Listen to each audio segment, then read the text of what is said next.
Magandang araw po mga kababayan. Welcome po sa Pinilangan Lakbay. Ayan, naway safe po ang lahat. Napakaganda po ng panahon. Samahan po ninyo ko. Medyo mag-ayos po ngayon ng front and back terrace. Pasyal po tayo dito sa aking ari-arian dito po sa paligid. At samahan po ninyo ko dahil napakarami ko pong boteng naipon sa pangangalakal. Siyempre hindi ko pa pinapakita yung mga kaibigan ko na hinaharbatan at pinipitikan ko ng mga basyo ng bote. Sana umabot ng mga 50 euro. Tara samahan po ninyo ko dahil gagamitin ko po rin yun sa pamimili sa grocery. O, di ba? Laking tipid. Sa pagtatapon po ng basura, pinagsasalo ko po yung, pinaghihiwalay ko po yung mga bote saka yung mix na trash. Ay, walang bukas yung pin. Ayan. Ay, salamat. Ganda ng panahon. Wow. Maaraw. Yan po maaraw. Kapatbahay ko may bit-bit-bit na lupa. Lalagay na po sa lupa sila sa mga garden box. Sa akin ayusin ko pa. Ganda ng panahon. Basurahan po dito may bubong para hindi puntahan po ng mga scavengers na mga ibon at hindi po gilid-giliran ng mga nagigilid-gilid. May protection po yan para hindi kumalat yung mga kalat at yung mga pakalat-kalat ay huwag kumalat. Nakalagay po dito yung mga hindi pwedeng itapon.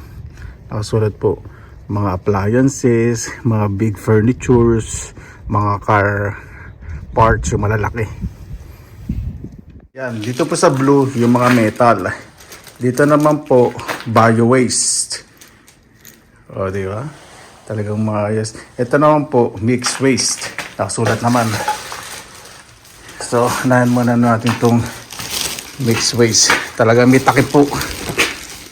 Di ba? Maayos, malinis. Metal po, meron po kasi kung ito, hindi ko na po gagamitin. Nagasgas po.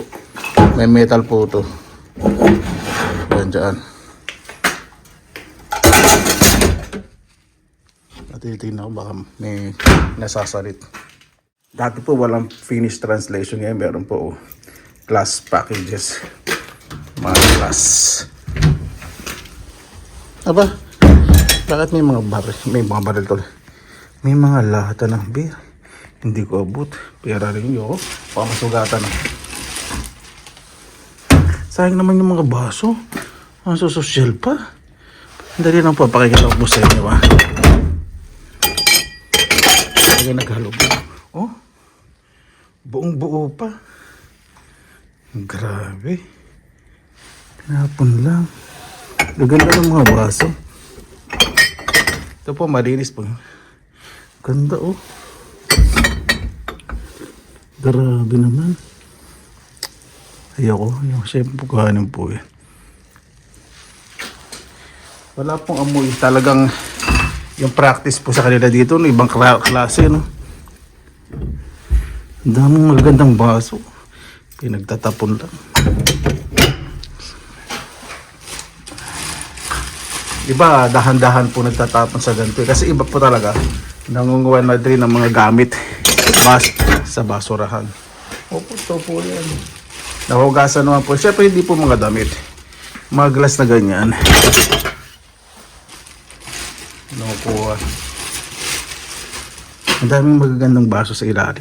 Ayoko na sa loob yun. Baka masikatan pa yung malasot la kung may mamula-mula pa naman.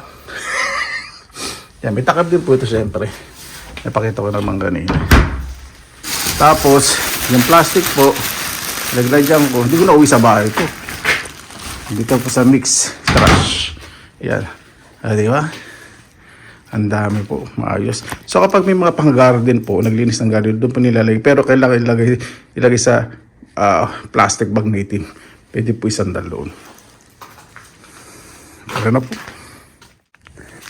Ayun po yung aking neighborhood. Napaka-peaceful. Nakaiba po pa namin kasi natutunaw na yelo sa month of March pa lang. Dati po, May. Saka pa na po natutunaw yung misa nga, mabot nga po ng June eh. Ayun, ibang klase na po pa na. Global warming, saka yung Parang po talaga iba-iba na. Ay, naka. Nung last time, nalinis na po natin itong front yard. Pag mas nag-warm pa, maglalagay na po ako dyan ng lupa sa mga wooden planters ko. At maglalagay akong kapan. Gusto ko po itanim dito, bichuelas eh. Para pag upo ko dito magmamayaman, di ba?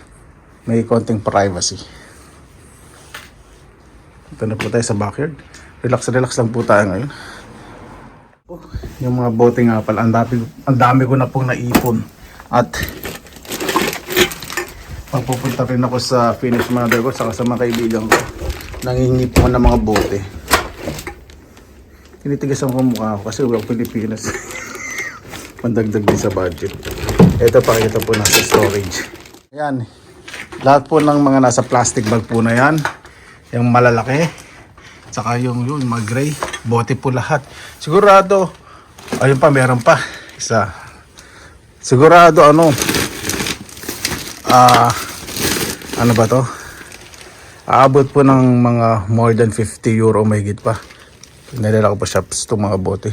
Napin ko lang po yung carpet para sa table po sa likod kasi magtsatsaa po tayo. Nakikita ko po sa inyo yung maalawalas na likod po ng backyard. Ayan. Nag-ayos na naman po ako dito sa backyard. Naglinis. Ilipat ko po itong upuan na yayamanin dito. Para pag nakikita ko ng mga kapitbahay, mas maingit sila. Itong mga boxes, baka by next week, lagyan ko na po yan ng fabric protection. Lagyan ko po ng ganito. Kasi yung kapitbahay pa yung mga bata naglalaro ng bola. So pag may tanim ako, hindi tatama, di ba? Mga lumang ano na po ito. Parang metallic basket. Perfect na perfect po sa aking wooden planter. Dalawa po yan. Ayusin ko pa po yan. Siyempre mas pasosyalin ko pa po. Hindi pa po tunaw yung yelo. Ganda po ng panahon. Buwan ng Marso at natutunaw na po ang yelo. Kakaiba po ang panahon ngayon. Sa buong buhay ko po dito sa Finland, ngayon lang po ako nakaranas nito. Month of March. Plus temperature. Should be winter pa rin. Pero natutunaw po ang yelo. Magandang senyales po yan syempre sa mga mahilig mag-arte. Yung kapitbahay ko po kanina, naglilinis na ng mga terrace. Katawa po. Hindi ko po nalagay yung ano dito, yung carpet dito sa babaw ng table. Hindi ko po makita sa storage. Hindi ko alam kung saan ko nalagay sa storage pa o sa napakaraming tagwa. Bibili na lang po ako. Wala lang naman po eh.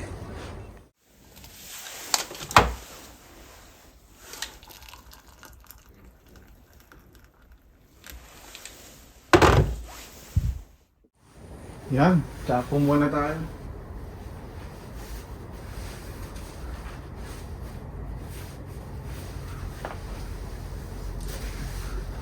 Ay, sarap. Hindi na po ganun kalamig. Siguro ang temperature ay mga plus 2 or plus 3. Sarap ng pakaramdam. Kapag may nagawa sa isang araw. Lalo na pag may mga gulay dito, saka yung mga berries, tumulo. Napakagandang tingnan. Pag mamarites saka magtutulits po muna ako dito sa mga damadaan. I-rate natin ang mga itsura from 1 to 10. Hindi, joke!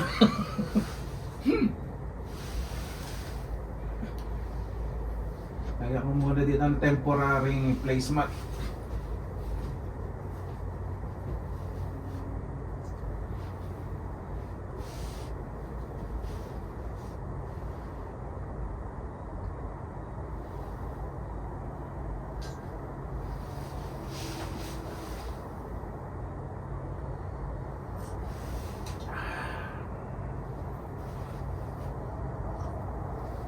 As mamaya, ikot ko po kayo dito po sa aking property.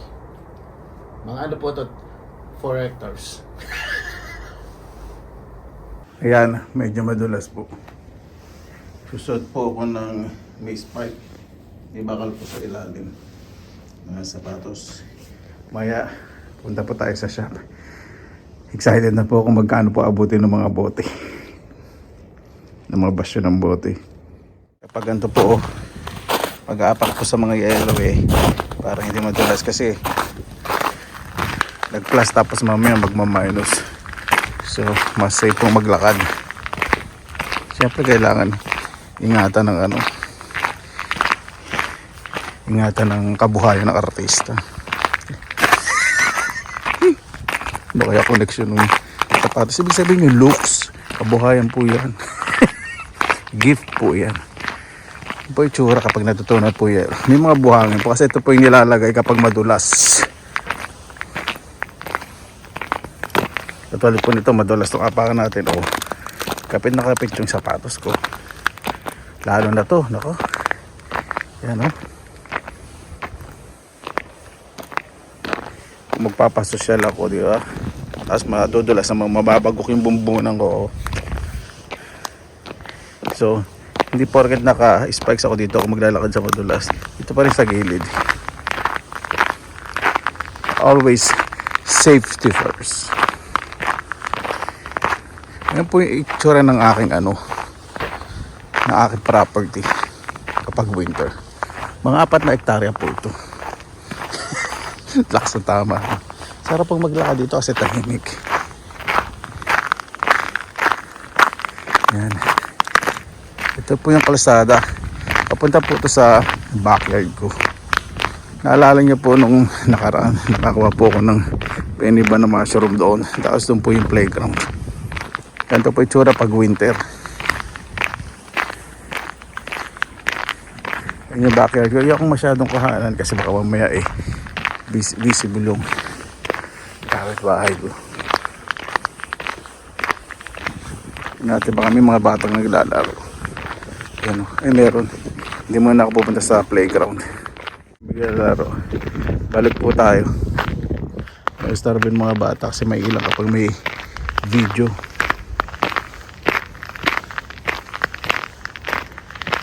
Gusto pa pong maglibot-libot kaya lang madulas Hindi ko alam kung saan ako pupunta. Ako, yun. Wala ko nakalimutan yung susi. Mahal-mahal pa naman kapag nakalimutan yung susi sa loob ng bahay. Tatawag ng maintenance. Hindi ko alam magkano ngayon.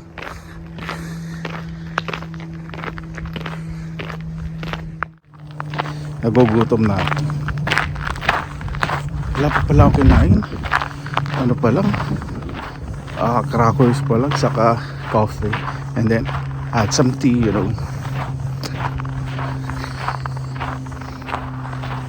relax pag ganito. Kailangan mo ng fresh air para mas maganda po yung skin. Pero pag maaraw na maaraw, hindi pa maglalagay kasi masakit po sa balat. Ayoko po kasi maglagay ng moisturizer, tinatamad ako. Kaya nga po tayo. Ayoko po muna wala, medyo umahangin ngayon para masakit sa balat. Ganda po dito, Dito sa tinitiran ko po ngayon, mas mababait po yung mga kapitbahay. Pero may konting pagkatsismosa, pero okay. Hindi na po nagtataon ng personal na buhay. Yung sa pagkagarden kasi mahilig din po sa kapitbahay dito. Ito hindi po patay po yan. Tutulog lang po yan. Hindi na ako makapaghintay. Ito nga po pala, nasabi ko na ba kanina, lagyan ko po yung ganyan ng metallic basket. Kasi pag nagtanim po, yung mga squirrel, hindi tungutungabin yung mga punla. O, di ba? Tidy looking, same color. Tako lang po sa storage. May mga sobra po ang ganyan. So, nag-fit naman doon sa ating wooden planter. At yung ating old sawa set dito sa front terrace, malinis na. Mas maganda yung arawan. Mas magiging fresh ang amoy. Tara, punta na po tayo mamaya sa shop, sa grocery shop para sa mga bote. Ayan, ginabi na po ako. Nag-rearrange po ako ng storage. Ayan po, 3 malalaking sako po ng mga bote. May pambili na naman ako ng pagkain. Di naman po sa nagkukuripot. Ibig sabihin, malaking bagay din po yan sa akin sa pagtitipid. Nakakaipon po ko At hinuhulog ko po sa alkansya. Pero ngayon po, gagawin ko po, pang shopping ko po, grocery. Ayan po, dito na po tayo sa shop. Yung mga gantong bagay po, hindi po nakakaya po ito. Kung may nakikita po kayo yung namumulat dito sa feeling na mayon, hindi po nakakaya kasi dito, wala pong mayaman, walang mahirap. Kaya discount po dito. Kaysa naman, nahiya kayong gawin ganito, tapos kaysa na magpapasosyal ka, di ba? Wala ka ng mga lamang, tapos di ka kapag mas naman yung gawin ganito, ikita pa, di ba? Iba nakakapag-travel po sa pag-deposit po ng mga bote, di ba? Kaya bago magpasosyal, isipin mo na may lalamunin sa bahay. Ayan. Ang pwedeng ilagay lang po dito mga plastic, hindi pwedeng mga glass. So i-check ko pong mabuti.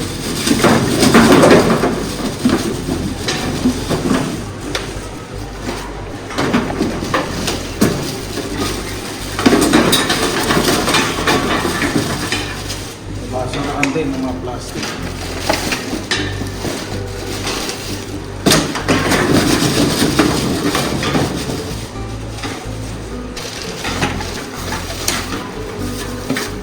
Okay na po, mamaya pakikita ko po kapag puno na to.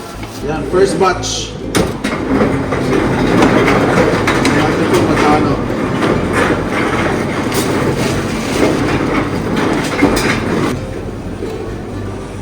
Yan. Hindi ko pa pukunin yung resibo. Lagyan ng tao to.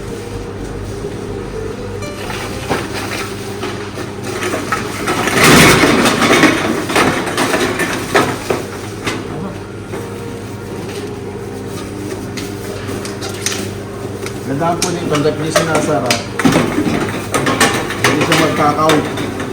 Hanggat hindi sinasara, hindi magkakount po. So, okay na okay.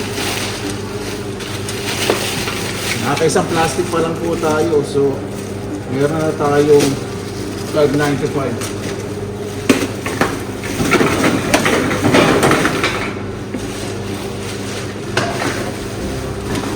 Ito may glass bottle.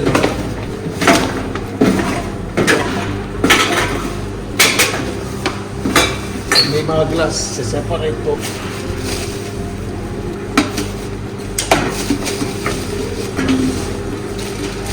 Okay na po muna. Ayan, lumabas po yung resibo. Kasi napatagal pala, may timer din pala pag matagal. Buksan ko po ulit ito.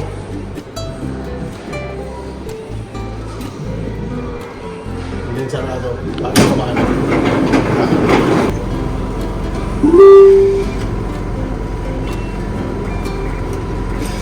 Yan. Yung isa 23.95, isa 22.95. So meron po tayong 46 euro and 15 cents. O, di ba? Tapos ito po mga bottles, iba kasi hindi nare-read ng barcode. So dito ko po gagawin. Kasi pag inisa-isa ko po, matagal. So ito pag mga konti lang ang dala, ito pang ginagamit. Less than 50 euro, hindi na po masama. Apat na resibo. Masya-shopping ko po ito. Ito po ba ang bayad ko, hindi gagamitin ng pera. Yan, dito. May hugasan din ng kamay. Di ba? At may papel. Pagdating po talaga sila sa mga recycling, hindi lang po nila iniisip yung pag-recycle, iniisip din po nila yung health ng mga tao pagkasoli ng mga bote. Kagandahan po dito sa shop na to, kapag 8 PM, ito pong 30% off, minus 60% na po. Siguro 1 euro na lang to. From 487, magiging 1 euro na lang. Ito, di ba? Ang laki po na natitipid. So, ang last day of pwedeng gamitin, 27 o 25 lang ngayon. So, pwede ko ito ilagay sa freezer o pakuluan. At bukas, gawin ko pong ihaw-ihaw. Masarap po ito. Atay. Tayo po ng baka. Kapag bibili naman po ibang karne, matagal yung expiration. Ito April 1st, March 25 lang po ngayon. Ito po na po 26. Sa Pilipinas 26 na po, March 26. Ito March 30. March 26 na po yung sa Pilipinas. Ito April 25. O, di ba? Iba po niya lalagay ko sa freezer. Ito din po mga warm food. Kapag magsasarap po sila, 30%, considering na po to as minus 60%. So, from 448, may get 1 euro na lang po ito. O, di ba? Ngayon po mga kabayan, dito na po kasabay. Bawal po kasi kumuha ng video malapit sa cash register. So, ang mabayaran ko po dapat 72.53 euro. Yung battle natin, yung resibo, minus 46.17. So, binayaran ko na lang po 26.36. O, di ba? Sa sa 72.53, meron pa po yung minus 60%. Ano sa taas? Mahaba po ito eh. Basta na ba yun? Basta na dyan po. Saan ba? Yun. Ito po yung minus 60%. Dapat minus 30% lang. Saka iba pong binili ko. Hindi ko na po papakita yung mga binili ko pa klase po. Medyo pagod na pong artista. Ayan po, mukha na akong halimaw. Dahil maghapon naglinis, nag-aayos, galing pa sa tindahan. Nagkalakal ng bote. Maraming salamat na po sa inyong oras na hindi lang sa pinilakal lakbay. Paging madiskarte po tayo kahit nasaan po dahil sa panahon po ngayon, medyo nagmamahalan na po yung mga bilihin at mas bigyan po natin ng priority yung mas kailangan po natin kaysa sa gusto. At bawasan po pagpapasosyal kung wala namang isasagat at bukas wala nang lalamunin. Di ba? Basta lagi po tayong positive vibes, good vibes. God bless, ingat po lagi, magandang araw. Laban lang!